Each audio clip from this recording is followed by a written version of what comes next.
This is the CreaseCast.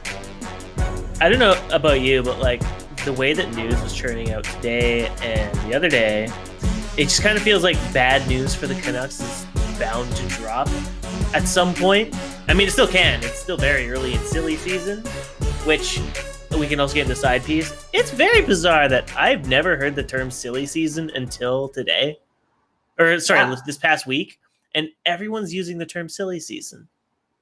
Did I miss a memo that said, hey, everyone call this offseason silly season?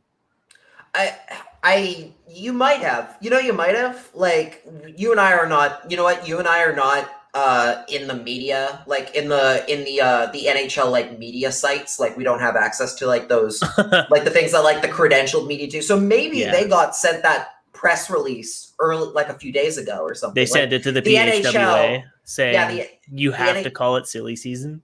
Yeah, the NHL announces silly season presented by Scotiabank. The Scotiabank silly season. The Mass Mutual NHL silly season is back with the Bridgestone, presented by Bridgestone, like the official tire of silly season. The official tire of silly season. I mean, and now there's even more coming out right now. I mean, like Elliot Friedman saying, like, this is from Taj 1944. It doesn't sound like there were many contract talks with either Edler or Hamonic before very recently. Confirms Canucks made offers to both. That says to me that the Canucks were doing what the Canucks were doing was trying to figure out what was going on out there, trade and free agent market.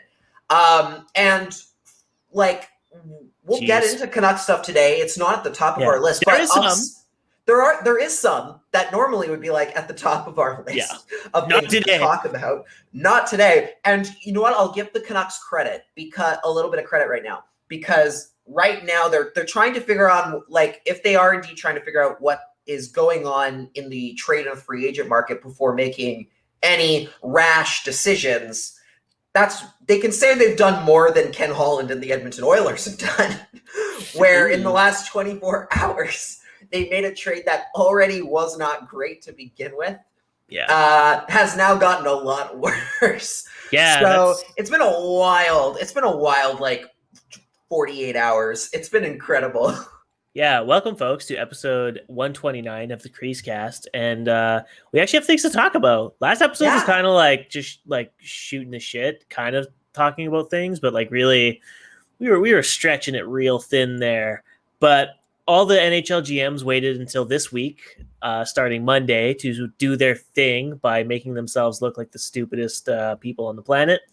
Starting with the man that built the Detroit Red Wings. Have you heard about this? Have you heard about Ken Holland and how he was the GM of the Detroit Red Wings? Have you ever heard him talk about this? He's mentioned it a few times. Jay Leno. I have not Jay Leno. Have you heard about this? Have you heard about this?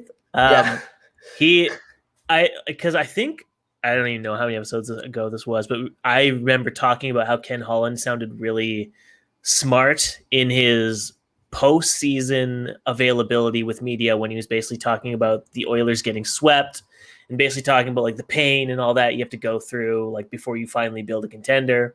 And I was like, yeah, okay, that makes sense. Like, I get it. Like, he's not willing to jump the gun and do anything brash. But then he traded a player and a conditional pick for a player with absolutely zero value who wanted out of the Chicago Blackhawks, carries a $5.5 million cap hit for the next 2 seasons, is 37 years old, and is completely washed. And in his media availability when discussing why he made this trade for Duncan Keith, Ken Holland said, or he equated it, to acquiring Chris Chelios. Yeah. What? Duncan Keith is not Chris Chelios when he was acquired by the Red Wings anymore. He might have maybe been like close 3 years ago. He might have been close to. I mean, he is like Chris Chelios in the fact that he's a defenseman from Chicago that Ken Holland has picked up. That might be fair. But he's not Chris Chelios in practice, in execution. I think I know the tweet you're getting that from. I think that, or like there was like a tweet that somebody discussed about that whole thing where that specific reference. And the thing that they brought up was that Chris Chelios, the season before Ken Holland had picked him up and brought him to Detroit, had gotten Norris votes, he'd been in the contention for top defenseman. Duncan Keith, whereas Duncan Keith has not gotten a single Norris vote, I believe, within the past 4 or 5 years. So I think, he got one in like 2016, 17 or something, maybe. Yeah. That's probably it. It's been a while, at the very least. We might not have the exact numbers, but it has been a while.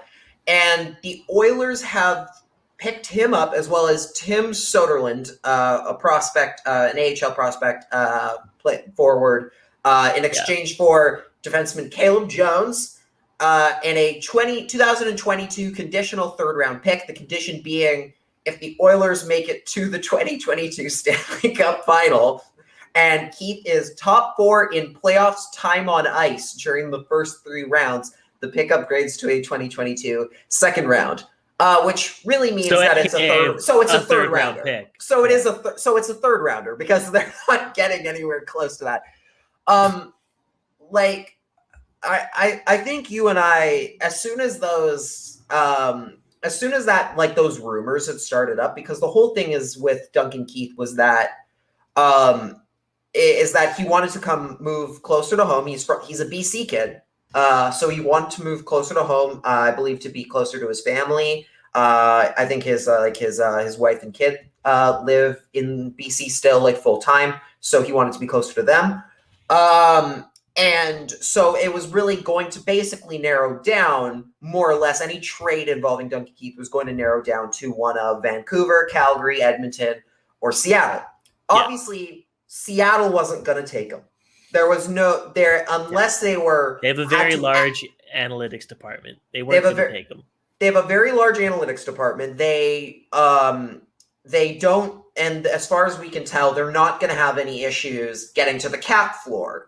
So when it comes to the expansion draft and everything, so they don't really need to say bring on a guy with a big cap hit just to kind of hit the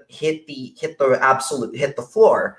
Like say if you remember the Vegas expansion draft, you'll remember they took guys in the expansion draft like David Clarkson and Mikhail Grabovski just so they could get up to the amount of cap space they needed to. Even though those weren't necessarily the best players available, they just needed those players to fill room. Right. The Kraken aren't expected to have that issue this time around because of the flat cap and everything else. So they're going to get a lot of good players who, with decent value, for nothing. So they don't have to worry about that. So they're out of the picture. Yeah. As much as acquiring Duncan Keith for too much very much sounds like a Canucks thing to do. They don't have the cap space to do it, thankfully. So there was really no go. That was never going to be a thing. The Canucks just weren't going to make that happen under any way, shape, or form. And that's frankly good. They dodged a bullet. Yeah. Their bad cap situation helped them today, which is good for them. It's like when death by 1,000 cuts, like you run out of blood to lose. Yeah. Like so another cut doesn't really actually do anything. Yeah, but on the flip, it's like on the flip side, I'm all good. And then Calgary doesn't really need him. I'm sure they could have picked him up if they wanted, but I don't know what the cap situation is like. But they don't really need him. Their defense. I think they would have. Their defense is their stronger suit right now. Is their stronger department right now. More or less. They would have only picked him up basically to expose him, so they could protect Giordano or something, but even then, I don't think they could. Mark Giordano is kind of a better version of Duncan Keith. Now, older guy, puts up a decent number of points, is more known for his offensive contributions. There is a good reason. They already have kind of their version there. Yeah. And again, better, right? Arguably a better version of him. Yeah. So the Oilers were going to be the only team that were going to really be involved in this, and yet they acted like, God, oh my God, we need to wow Chicago with a great offer because they'll never let him go otherwise. I don't know how you managed to lose this one, but you really did. Well done. The Hawks absolutely fleeced them. Imagine losing a Duncan Keith trade in 2021. That is hard to do. It's impressive. It takes an effort. It took a real effort. They gave it 110%. Maybe we haven't mentioned this, but Chicago didn't retain salary in the transaction, just so everyone is aware. That's so it isn't big thing right there. It isn't like they retained half of the $5.5 million that is on the his cap hit for the next 2 years. It's the full thing. It's the full 5.5. It's the Oilers who don't have cap space. Yep. They have $11.5 million or something now to figure out the rest of their lineup, which is nothing. You and I talked a few weeks ago when they gave Ryan Nugent-Hopkins that big extension about how, okay, if they're not going out and if they're going to use this money to bring in some cheap, good depth pieces and whatnot and help help build a better supporting cast around Connor McDavid and Leon Draisaitl, we can kind of stomach that amount of money given to Nuge because he's still a good contributor, even if he doesn't score as much as maybe you'd like. He still contributes quite regularly. The Oilers need as much of that as they can get, what have you. And they have the cap room to do it. It can work out fine. Now they have significantly less with a lot of players and a lot of things still to figure out. Like they still don't have goaltending. There's already I already saw a tweet yesterday that apparently Mike Smith might try and push for more money from the Oilers. It's for real? That's awesome. I think I saw something like that. I think I saw something along those lines. I mean, yeah, good for him. Go get your money, dude. If they're going to pay you, go ahead. They still need a better defense because clearly Duncan Keith is not going to help you in your own end of the ice really anyway, even if he was playing too close to his full potential. And you have basically no bottom six. Like you don't have good depth. You still have James Neal making $5.7 million for the next 2 years. Yeah. What are you going to do? There is nothing there, and there's no way anyone is going to help you on any of those contracts. No. This isn't like Chicago where people will somehow bend over backwards to help you out of any situation you have. Literally any situation that they have. Literally. And there's a much darker version of that going on right now off the ice. But I don't know what Edmonton's thinking here. I get that, okay. I guess we should start by being at least somewhat nice about Duncan Keith. At least somewhat nice here. As much as we don't like him in Vancouver, that was the other thing about why the Canucks were never going to take him, is because the Canucks, famously, Duncan Keith is not well liked in Vancouver. I don't think anybody would have liked him here. I think he would have been the only player to get booed if he came in the starting lineup by his own fans. If he came in the starting lineup for the Canucks, if they announced him, people would boo him. Oh yeah, for sure. But nonetheless, he has won a Norris Trophy. He does have a Norris Trophy on his resume. That's more than a lot of defensemen can say. He has 3 Stanley Cups on his resume. That's more than most people in the NHL can say. He probably. I would imagine as far as current active NHLers go, he's probably won the most, has he not? Like him, Kane, Taves, anyone in that core Blackhawks group? I don't think. Well, Patrick Maroon. Sorry, I forgot about elite forward Patrick Maroon. Yes. He's also won 3 Stanley Cups. How could you forget? That's right. He just won. He just won 3rd year in a row because he's incredible. Because he's that good. He's that good. So yeah, he does have winning experience, but as many people pointed out, from years ago, he is turning 38. He's turning 38 in a few days. So he's nearing 40. And he is very clearly, no matter how elite a defenseman he was in his prime, he's very clearly not that anymore.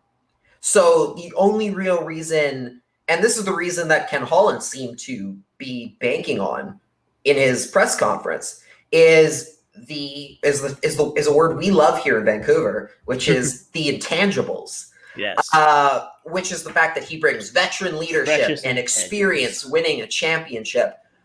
Which, I mean, yeah, sure, but then you could just get him to coach. Why not just put him on as a coach? You could have done that instead. Like, I saw somebody suggest the idea that maybe they could do pull a Marian Hossa with him and say he's, claim he's allergic to something in his equipment.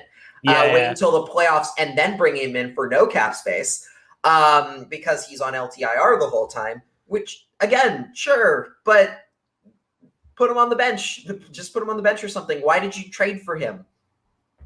Well, Oilers going to Oiler. I don't know.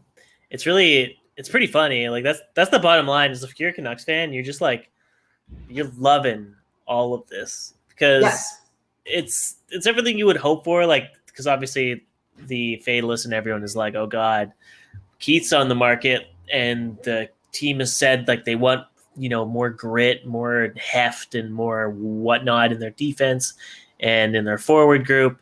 And then Duncan Keith is suddenly made available, and it's like, oh, well, that could be a fit for, like, you could just picture the wheels turning, like, oh, well, I remember Duncan Keith was a powerhouse 4 years ago, and if he's available, we should get him because NHL GMs get their eyes locked on a player. They don't get him. They forget about it. Couple years go by, that player is suddenly available. They don't realize how terrible they are now, and yet they still want them because they remember the good old days. And I respect the nostalgia. I'm a nostalgic guy. I'm constantly, rifling through my past and thinking of the good times, the GTZs. But I'm not in charge of $1 billion organization with my nostalgia. These guys are. The CreaseCast is pretty close. Like we're almost there. Our Patreon is outrageous lately. Yes. Thanks, Jeff Bezos. Yeah, join our patreon.com/CreaseCast. Yeah. Subtle ad. Yeah. And I mean, in some cases you can have your cake and eat it too. Like there are some rare cases where you can bring in a guy for veteran presence and for the nostalgia of, yes, they've won in the past, but they might also come in and contribute and actually be a positive on the ice for you. Like, like one of the best signings, I remember like this back in the Mike Gillis era for the Canucks. And it's one that kind of gets made fun of a little bit in nowadays, but in looking back on it now as well, one of the best signings that Mike Gillis ever made was the Matt Sundin signing. Not because of the fact that he came in and magically, won a Selke or something and just became this incredible talent. He came in and scored goals. He came in and contributed regularly offensively. He was great in the playoffs that year. I'll never forget how good he was in the postseason. But the other two things that made the Sundin signing important was that it showed that Vancouver could be a destination for top tier talent and specifically top tier UFAs because frankly, Vancouver has a hard time getting that done, even to this day. But I remember back in that part of the Gillis era, it was very easy. Suddenly they were getting the top fish on the market if they wanted. But number two, he also really helped nurture a lot of the younger Canucks and like the younger parts of the core. Like I believe Ryan Kessler's talked about in the past, like how important Matt Sundin was for him specifically. The Sedins always talk about it. I think Luongo's talked about it before. Like lots of those core guys who went on to lead the team in 2011 talked about what an important part of that future success was due to Matt Sundin coming in and kind of giving them like a leg up and kind of and teaching them a few things about the league and how in hockey that they maybe didn't already have, that they just didn't have as a veteran leader. But he also got results on the ice, and that's the important part. So I'm all for bringing in older veterans if they're here to contribute and help. But you can, again, if you want that, you don't have to go out and spend a premium on 38-year-old Duncan Keith, who clearly cannot play the same way he has anymore. And I guess Ken Holland mentioned as well that like a lot of the players on the team talked about Duncan Keith as a guy that was hard to defend against and that was hard to play against and whatnot. And that's also part of the reason why. I mean, you can't listen to your players, dude. Like, your players like guys as well. Like, they're like I believe lots of NHLers relatively recently said Carey Price is still the best goalie in the NHL, like in a player poll. Like, he's very good. He's still very good, but there are clearly goalies who have passed him on that list. But everybody loves Carey Price because he's Carey Price.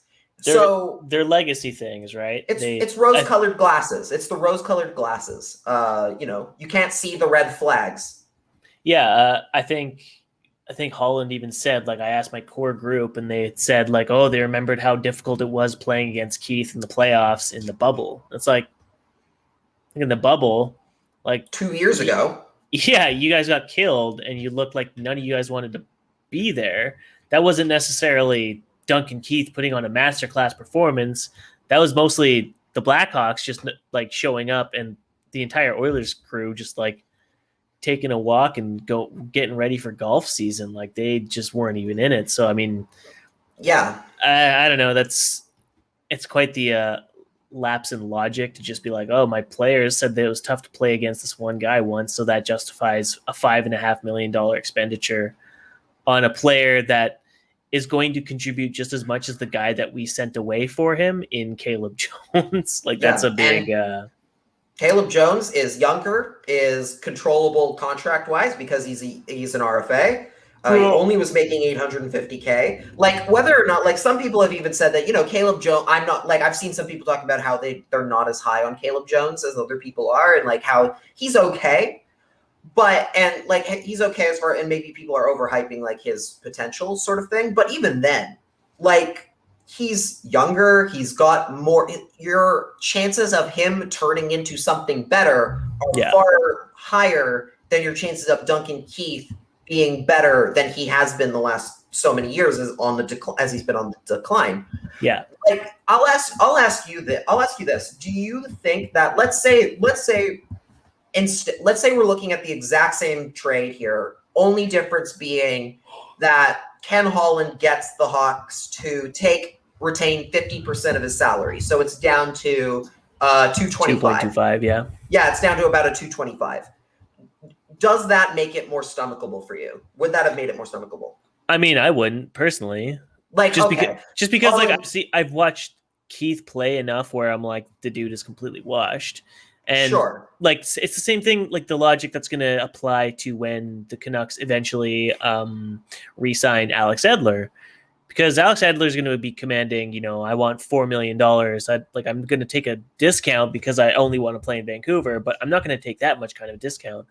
But you know what Alex Edler is? He's washed. He's too old to be playing the kind of top pairing matchups that the Canucks would like him to play.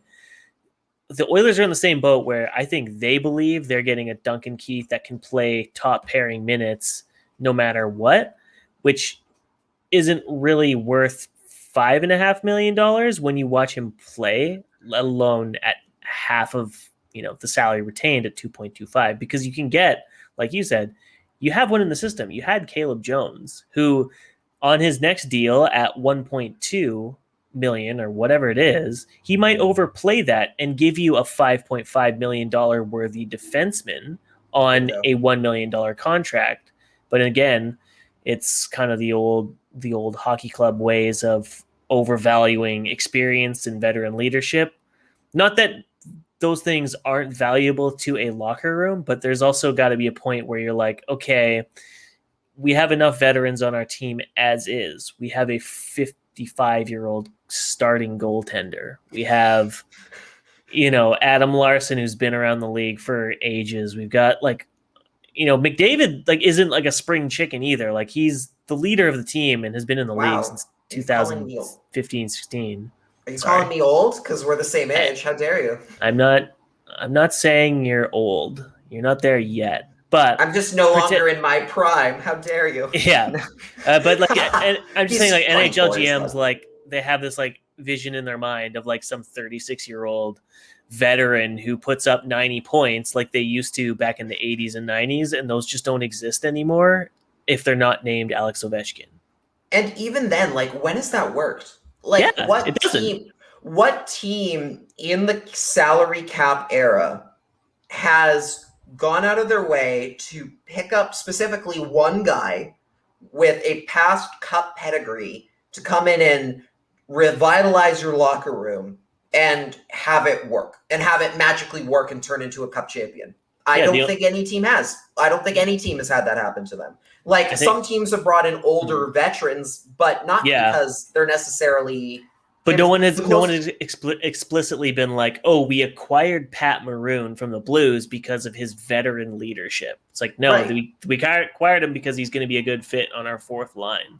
Right, and he came at a relatively cheaper cost. He came at a relatively cheaper cost. He did that purposely because he knew he was going to probably go and try and win a championship. There's a lot, and he contributed in the role that they put him in. He was fit well for that role. Yeah. Like the closest thing I can think of is like Ron Hainsey in Pittsburgh, and even then, that was on a team that had already won a cup in 2009. They already had those guys. Like maybe you have to go back to that 2009 team when they get like. Bill Guerin, who we'll talk about later in the show, for his non on ice decisions, but like that's the closest thing I can think of because it doesn't happen really. It doesn't really happen. You're acquiring players with Stanley Cup pedigree because they're actually still good players. You're not acquiring them because they have 800 games under their belt and have been in a locker room before. Because guess what? Most of these players have been in a locker room their entire lives. Yeah. They're used to this kind of shit. You don't need to overpay for this or somehow make that the defining factor for why you would acquire someone. Yeah. Jim Benning, please stop doing that. Yeah. Literally. And you already talked about it. The fact that just like literally the Canucks right now, like we've already said the Pacific Division is going to be real weak this year.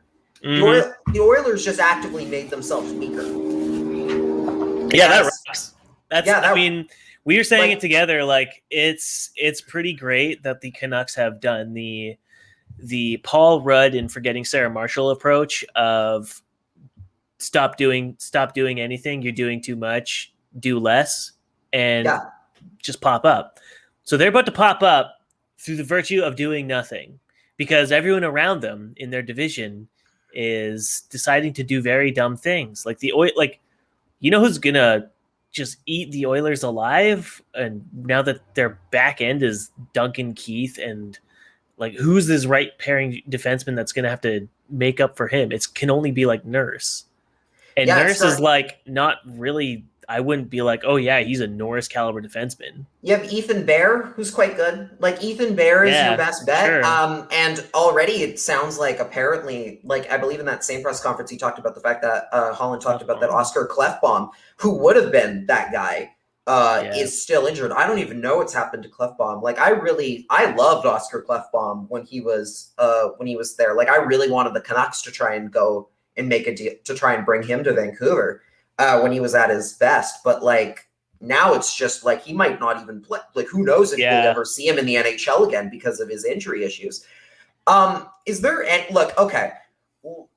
any single possible way that the Oilers come out on top in this scenario? Like, is there any foreseeable way that this trade ends up making them better for it? Not necessarily because Duncan Keith plays fantastic or something, but like, is there anything that like we're not seeing here that potentially could make the Oilers better in the long run for having made this trade? Long run? No. Short term, maybe it just depends, right? They obviously value Duncan Keith very highly, right? If they were thinking like, okay, there's no way Klefbom's coming back, so we need some kind of stable defenseman like on the back end, then sure, I guess I can understand it, where they're just like, we lost a huge contributor. We need some guy that's proven to be able to do it before. Maybe they think Philip Broberg or Evan Bouchard are going to be like top 4 defensemen next year, and Duncan Keith can just be like a third pairing minute muncher. But like I said, you don't spend $5.5 million on that. Like you can't be like the same reason that the Canucks can't be spending $6 million on Tyler Myers to chip in just as much offense as Troy Stetcher on the Canucks. Like that's not efficient money spending. To make more money than Jeff Petrie and have Jeff Petrie double him in points. Like exactly. Exactly. Exactly. So, short term, maybe there's something they see that we don't, but I don't see it at all. The only thing I can see here is expansion draft. Is the expansion draft with the Kraken coming up? Maybe you were going to potentially lose Caleb Jones to the Kraken for nothing. I don't know if that's the direction they would have gone here. I don't know exactly who they're on the hook to protect, and right now I would say that as far as the Oilers are concerned, I would imagine that they are more likely to go in the the 8 players, 1 goalie route, just because of the fact that there aren't really a lot of forwards that necessarily warrant protecting here. Right. I don't think you have to protect, maybe you have to protect do you have to protect Kailer Yamamoto? No, I don't think he's actually his deal's up. He might be. You might. I think you might have. So, right now, it looked, just from looking at their list very, very quickly, I could be completely incorrect here. But if you're going the 8 players, 1 defenseman route, I mean, I guess Duncan Keith has to be protected unless he waives, because he's a no move. He's got a no move clause. Yeah, because his no move clause did travel with him to the Oilers, I believe. They honored that. Yeah. So he'd have to waive it after arriving there, which would be. I don't think Seattle would pick them up. I don't think Seattle would pick them up. So I think they'd be fine. But you look at the fact that, okay, outside of, say, Darnell Nurse, you do have, yeah, I'm just looking at the list. I guess maybe not in this case, just because of the fact of, it doesn't look like you would have to protect, say, Evan Bouchard or anything like that. So, yeah, I guess generally, actually, it does look more like they'd go in the 7-4-3 defenseman. So it doesn't really do anything. It doesn't do anything for them. There's not really anyone that but they do have to protect Yamamoto. So, yeah, who knows? I don't know. I don't see anything here. I will now, turning attention to kind of Chicago really briefly. Mm-hmm. I don't really right now. This is as far as a trade is concerned, this is a clear good move for Chicago. They're clearly not going anywhere fast. They're developing, free up cap space. Free up a good amount of cap space. They did right by a guy who won them championships, and they get a decent defenseman, defensive prospect, Caleb Jones, who can come into who already can play at the NHL level. So will probably be a good improvement for you. The one thing that's being talked about here, of course, if you're not well versed in your NHL family trees, is that Caleb Jones is related to his brother is Seth Jones, who is a UFA.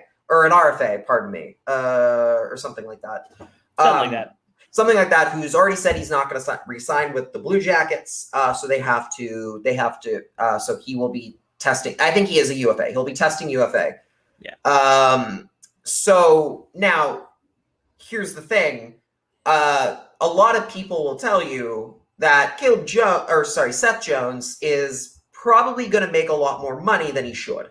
He is probably going to come at a premium cost for a defenseman who's good, a good defenseman, but nowhere near as good, not an elite defenseman not the elite defenseman that he's perceived to be. Can Chicago potentially ruin this trade for themselves by trying to lure Seth Jones to Chicago to play with his brother and giving him that premium contract? Does that ruin it for them? I mean, it would, because it's kind of it would be a shame for, if I'm in Chicago's shoes, which I would hate to be because that organization is dog shit. If I had managed to free up $5.5 million of cap space, and in my contention window right now, it's clear as day, they need years probably before they're back to being a legitimate contender. They're just kind of listless right now. They still need a bigger prospect pool. They have Kirby Doc, but I mean, that's about it. Mm-hmm. But it would be a shame to suddenly free up probably the hardest contract on their books to get rid of besides Brent Seabrooks, and then be oh, we're going to spend that and more on a defenseman who might not even be a contributor to when we're back to contending. Like if I was like the capologist, I'd be like, what do we do? Why did we make that trade for Keith then? If we could wait a year to when he's an actual UFA, forget his actual personal wants, and try and trade him as a deadline deal, assuming he doesn't crater. Like we'd probably get just as much, if not more, at a trade deadline than, Caleb Jones, who's fine, and a pick, which is fine. But we probably could have got more if we just kind of ignored the player requests, and we wouldn't have spent because Seth Jones is going to get paid. Seth Jones is going to get paid a lot of money. He's going to get paid a lot of money. Even with the flat cap, he'll probably get a lot. He'll probably get a pretty hefty paycheck from whoever he plays for next. And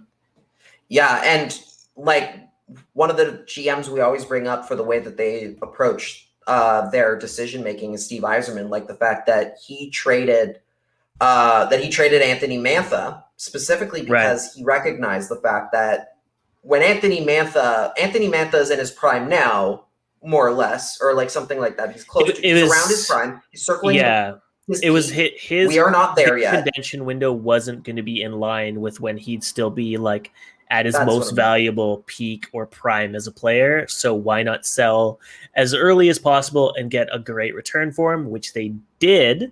Yes. Even got a good player in return who probably is going to age out as well in Jacob Vrana.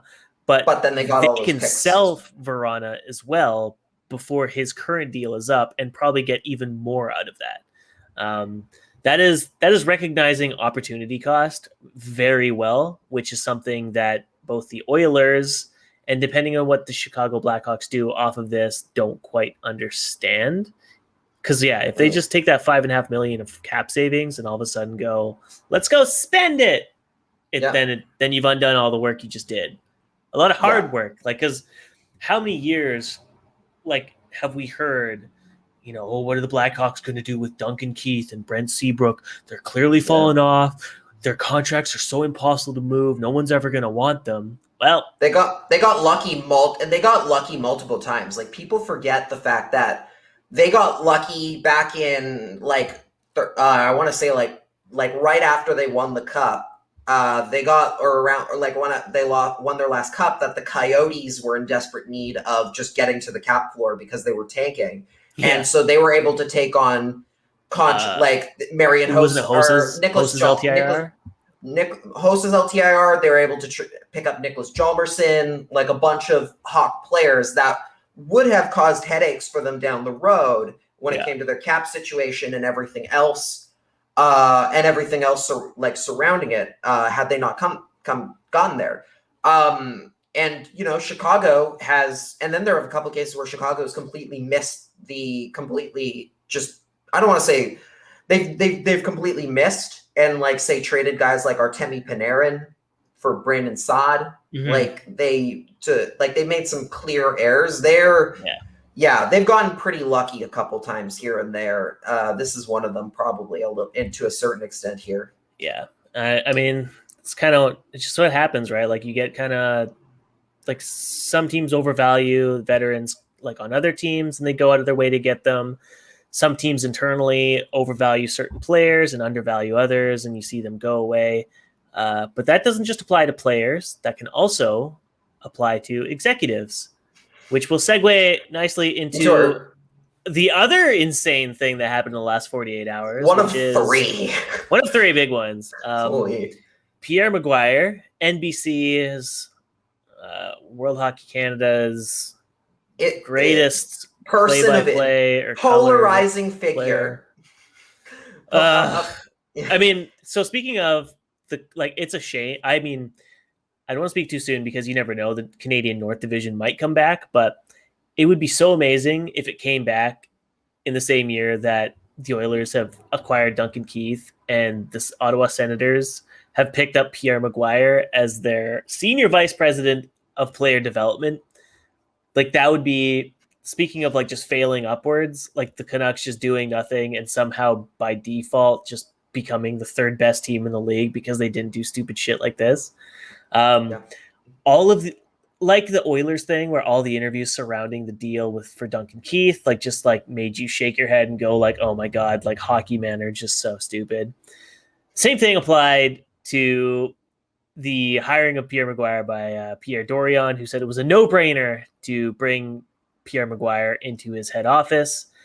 And there was some amazing tweet where it was like in the media availability, Pierre Dorion had said that Pierre McGuire has a dearth of intelligence on all players. It was like they screen capped like the Webster's dictionary definition of dearth, and we're like, I don't think this is the word you were hoping to use. I think you meant breadth, which is just a perfect sign of what you want to see in a team. Trying to really pick a big one, trying to pick the big words. It's being like, you could have just said, you could have said vast. You just could have said vast. That's you could have just said a lot of knowledge, but no, you chose a word that made it sound like Pierre McGuire doesn't know fucking anything, which remains to be seen. He hasn't been an executive for like 20 years, like since the 90s. I will say this. If I ever needed to know who played it for St. Cloud State at some point in my life, and some point in their college career, Pierre McGuire would be the person I'd go for that information. Like, because he just has it in there. He's just a walking encyclopedia of former junior and former places of junior and what coaches and players they've played with and like and those things. If I'm looking for that, I either go to Google or I just wait for Pierre McGuire to tell me. Okay, so you know what's amazing is like I have like a ton of knowledge on like movies and movie trivia because that's like all I used to do growing up was just cruising IMDb and like basically just reading everything about movies. It is completely useless information that you can imagine, like just tie in when someone brings up an actor and you can be like, oh, well, so-and-so did this and that. And sometimes it'll help you on trivia night. Like, there you go. You never know. Yeah. But only in the NHL world can you get like a 6-figure executive position by having pub trivia as your bread and butter. That's the wild part, is it might even be more. Because think about it. U.S. broadcast money is a lot. Yeah. So there is a very good chance the Senators might have paid closer to 7 to get them. Which would be I have to. I wouldn't be shocked. I have to hope they didn't, because that would be just wild. If they had. But like, so here's the thing, right? One of the big things, like Ian Mendez from The Athletic, did a big in-depth piece on everything on the whole Pierre McGuire hiring and everything. It's a great read. You should go check it out. Ian's a great writer. He's been covering the Senators for a very long time. And he talked about how really a lot of this. So here's the thing, right? Is Pierre Dorion was not actually really all that involved up until recently in this whole hiring process. That was relatively recently. The guy who hired him was Eugene Melnyk. Oh, good. Literally, here's the thing. I feel so poor Ottawa Senators fans. Like, good Lord, those guys get kicked in the teeth all the damn time. I know. Just when things are going right with their prospect pool and you're like, oh, the young kids are going to carry the way. Guess who they hire as the young prospect development guy? It's Pierre McGuire. They hired Pierre McGuire. One of the biggest things about the Senators, on this show all the time, we talk about ownership a lot because we talk about the Aquilinis, what they're doing. We are often quite critical of what they do and their decision making. Yeah. And I believe that's fair. Like I don't think there's anybody who's above criticism. Like when it comes to what's going on when it comes to your hockey team. But then you have guys like Eugene Melnyk who make what the Aquilinis do on a daily basis look very minor in concern when it comes to just some of the things they do. Like when you hear from Eugene Melnyk at any point, you know the Senators are in for a bad time. Like something's about to go horribly wrong. And what happened this year? Like the whole team completely punches above their weight class, plays some of the best hockey, was one of the best teams in the second half of the season, ends up finishing 5th, I think, in the division, or 6th. Yeah. I believe they finished above Calgary. Like they weren't going to make the playoffs, but they played a like the team bought in and played as if they were. Like they played as if they expected they played to go like that far. they had something to prove, and they're like, we're not a bunch of scrubs. Like we're actually gonna, try and win. They played their best. They played their absolute best, and they won a bunch of games against a bunch of much better teams. And one of the things that was kind of noticeably absent was the fact that you didn't hear from Eugene Melnyk a lot last year. And that seemed to be good because he is somebody who famously gets too involved in hockey ops decisions. And when he does, it goes south very quickly. Now cue the video of him interviewing Mark Borowitzki. Yes. In the locker room with an old jersey. Exactly. And even I watched a little bit of the Pierre McGuire press conference. Yeah. Immediately I'm just this is a man, I'm already just grimacing because I'm watching, this is a man who's been on broadcast television for the last 20 years. And here he is doing a press conference with his phone in vertical camera mode.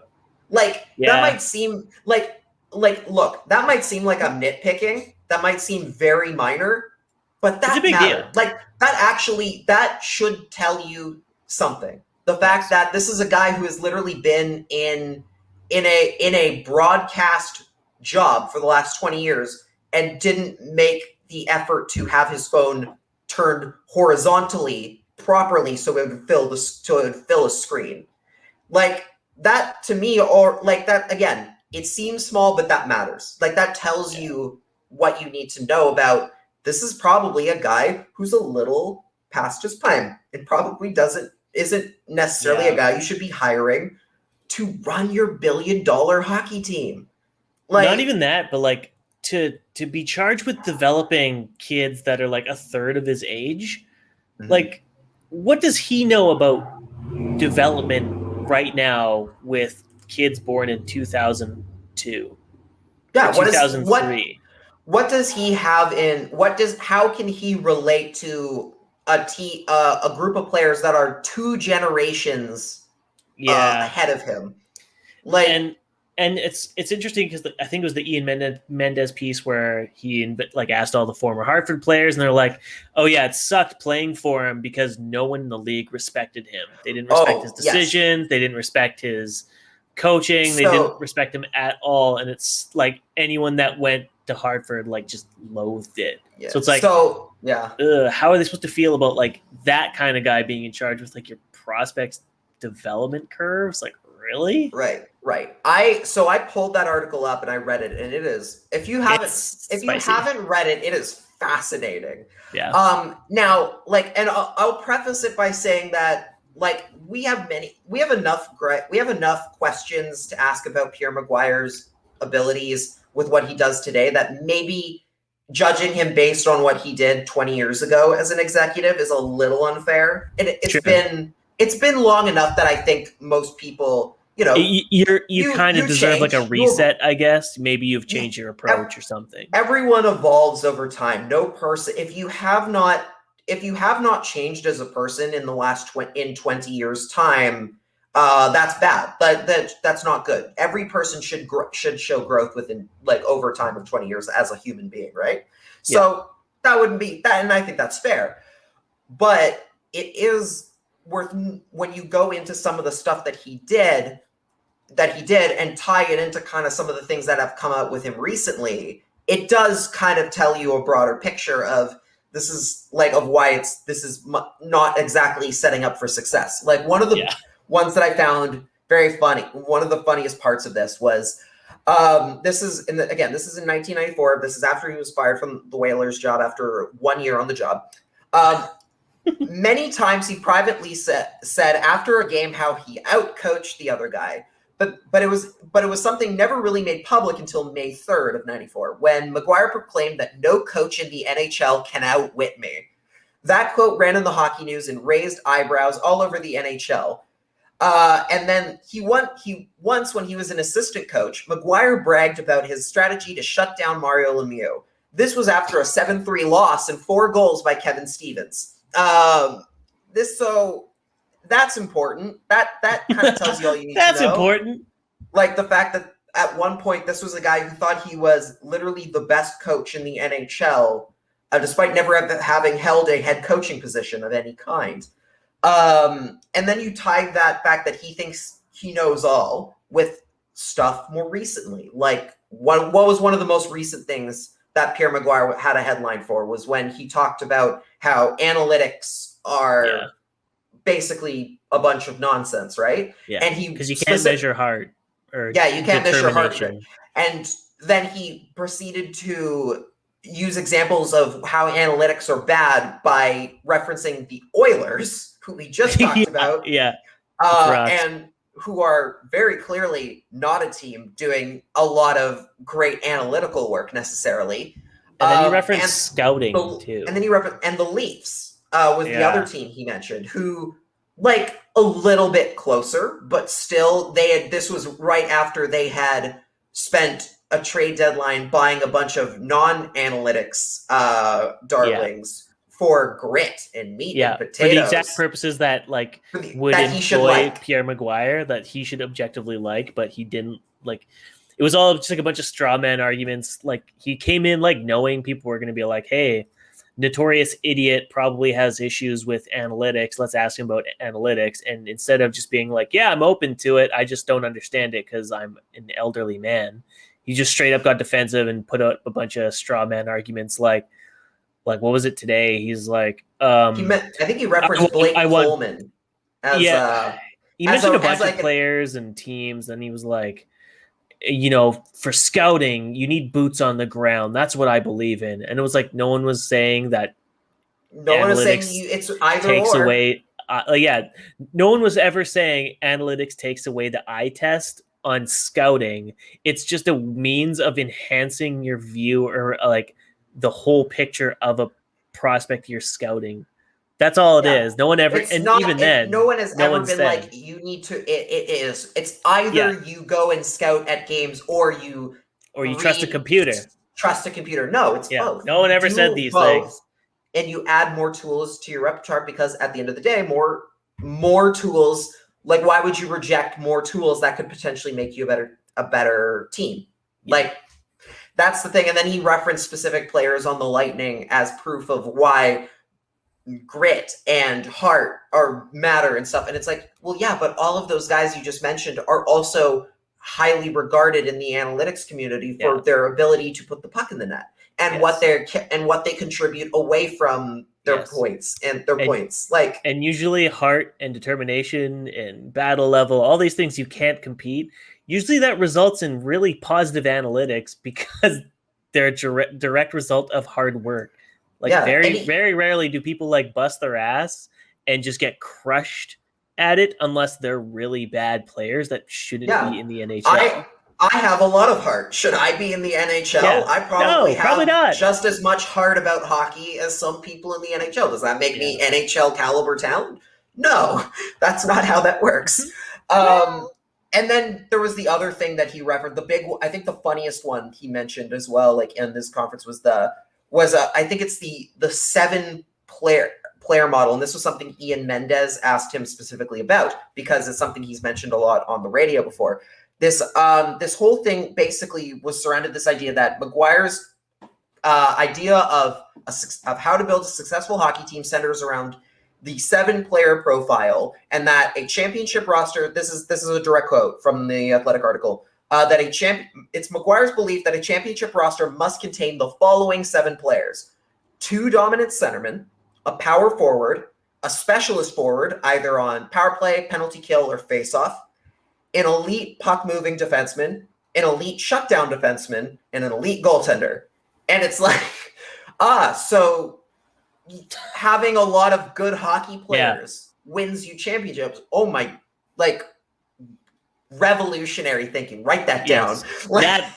I want the analytics that say those are good things. Here, just plops the entire stack of every analytics chart ever. Sure, here you go. They all say these are important.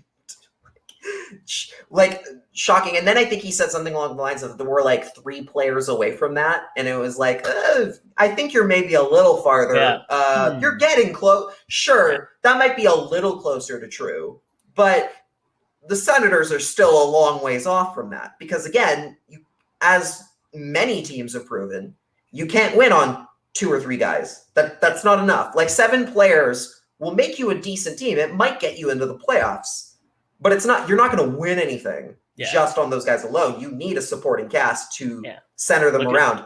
Look at the Vancouver Canucks. They had those 7 players, but outside of that, they had nothing, and therefore they got destroyed in the one round. They needed more than just those 7. Yeah, and funny how that works.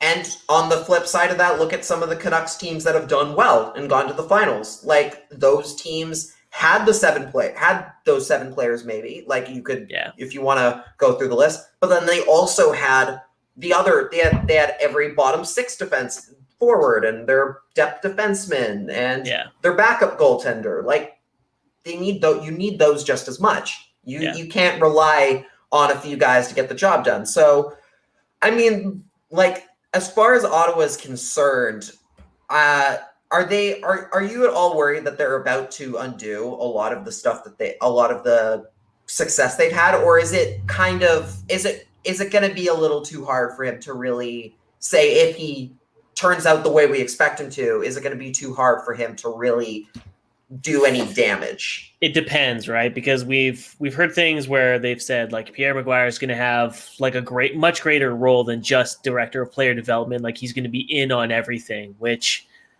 I mean, it's tough to say because the Ottawa model, like since they sold off everything, has been pretty much just build through the draft, get a bunch of young guys in, and like start there. And so like I think they've done a really good job. Like I think Pierre Dorian's actually done like a pretty decent job of flipping all the expensive pieces away and dealing with a very cheap owner and kind of following what the owner wants and doing what you should be doing to rebuild a team. But the McGuire hire, which I hate as a rhyme, that's obnoxious. The McHire. Oh, I can't. That's so bad. Yeah, I don't know like what kind of impact he's really going to have. Like, I'm assuming Pierre Dorion obviously like drives the bus, and Pierre McGuire probably has his inputs. Mm-hmm. It would just be very interesting because Pierre McGuire has some like very interesting like things to say about certain players that are like completely baffling, and like his player evaluations like during game calls are always like very like what player are you watching kind of reactions. Right. So it'll be interesting like how that meshes with a team that's obviously put a pretty big emphasis on just kind of throwing the youth into the deep end and being like, all right, like if you can do it, you can do it. And if you can't, then, oh, well, go to Belleville and ply your trade for a bit. Like they're very much a trust the kids and trust the process kind of thing. So it's very interesting to like go with a guy who is very bold and brash with like not only his opinions, but even in his time in Hartford was very bold and brash with the way he used his players and the way he coached. So it's kind of like a weird clash, but like you said earlier, maybe he's changed his ways in the last 20 years. He's a new man for all I know. Yeah. It's just very hard to square the dot of like a guy being out of the executive positions for close to 25 years, suddenly being put into a senior executive role when it comes to prospect development, which is just very strange all in all. Yeah, I did want to ask you specifically as somebody who spends, the majority of his time covering AHL hockey and covering the development efforts of the Canucks. Yeah. What kind of an impact and what kind of an effect do you think having McGuire as the head of player development will have on Belleville? Because it said he's supposed to have he's going to have a lot of input on what goes on with the AHL team. So does it worry you at all about how that team is going to develop talent from that point of view? Yeah, like it just depends, right? Because the Belleville system really has been like, you get a player in, you put him into a top 6 position if he's a forward, or a top pairing, like a D pairing position, and if he starts scoring or producing really well, we're going to give him AHL games as soon as possible because they're really local, so it's really easy. I find it hard to believe that Pierre McGuire is going to be the type that's like, oh no, you have to have veterans and kids need to earn their time, because that's kind of the Canucks approach. Is you're not spoon fed anything. You need to earn the top roles. You need to earn the top line position. You don't just get thrown to the wolves. I'm kind of in favor of the throw to the wolves approach because I think it tells you more faster about a player and what you can expect and what they need to expect of themselves heading into subsequent seasons. I can't imagine Pierre is going to get an NHL position and genuinely concern himself that much with the AHL side of things, because their AHL side is not the problem. Right. It's the NHL. They made a bunch of calls on some players that haven't really worked out. They've drafted very well. It's just playing the waiting game, which for a brand new executive in the NHL, I can't imagine he'd come in his first year and be like, okay, your development system isn't fast enough.